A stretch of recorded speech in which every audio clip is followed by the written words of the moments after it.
It was November 2014. I wasn't a part of Abe Erb then, but two brothers, Tony and Rob Theodosu, and some of their longtime childhood friends launched Abe Erb. And they've been talking about starting a restaurant, brew pub type business for about 2 years before that.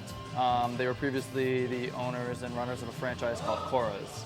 And all around here at Abe Erb, we're about community and friends and getting together, and that group stands the test of time, and they decided, hey, why don't we start this place called Abe Erb? And they wanted to root it in local history and in the present day community, and so here we are in uptown Waterloo with this amazing ambiance experience around us, and yeah, it's kind of the beginning today, right there.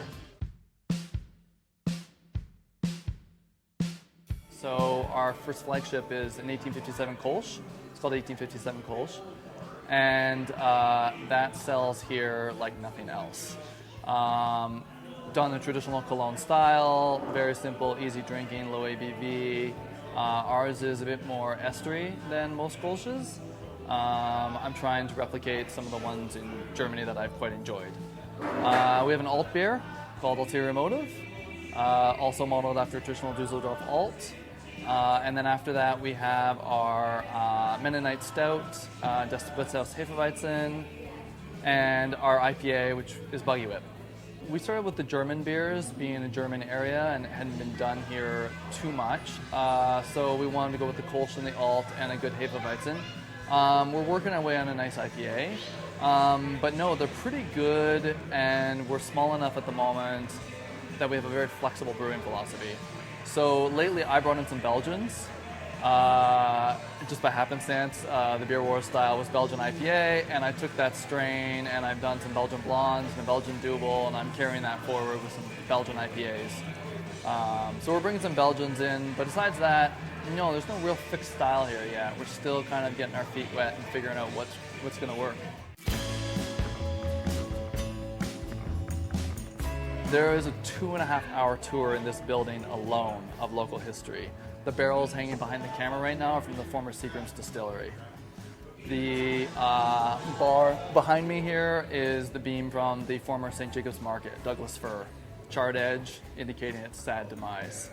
But on another level, the whole idea of craft beer, of crafting something in your hand, harkens back to the very founders of the Kitchener-Waterloo area.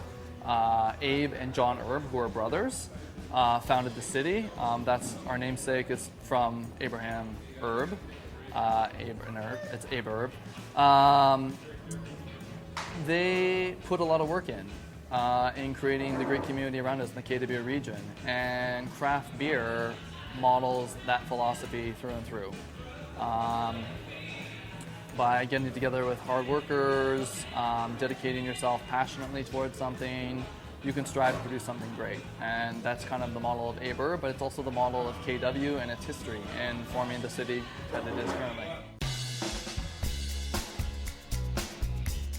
Recently, I just did a Belgian double, and we did it traditional, Trappist style, the way they used to be made. 20% sugar. About half of that sugar was caramelized in-house, which equaled 12 kilos of caramelized Belgian sugar, done by our kitchen staff here. So it's awesome to be integrated into this brewing and food situation. On another side of things, we're able to do things like beer tastings and beer dinners because we have an amazing kitchen staff behind us.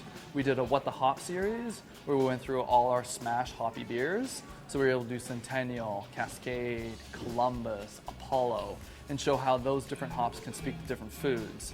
Before that, we did a Farm to Table series where we did different styles of beer with different cuts of meat and different preparations of those. And so we're continually working on different events, different programming for our patrons here in the local community so they can get a better grasp on how food and beer can go together. We've got a lot of great breweries around here. I've made a lot of great friends. We're all very communal. We formed the Craft Collective through Innocente, Block 3. I think Descendants is part of that as well. So we have a very good, friendly brewing community around us. In terms of the locals, you couldn't ask for anything better. People will walk past our big garage door here daily, not with the construction, mind you, But in ideal times, you know, doors open, great vibe here. Our kitchen staff, we're using all sorts of local produce, all sorts of local meats we source ourselves through our farmer that we feed with our own spent grain. So we've got a nice tightly knit community around here that kind of, you know, satellites in and orbits out of Abe Erb, which is a great feeling.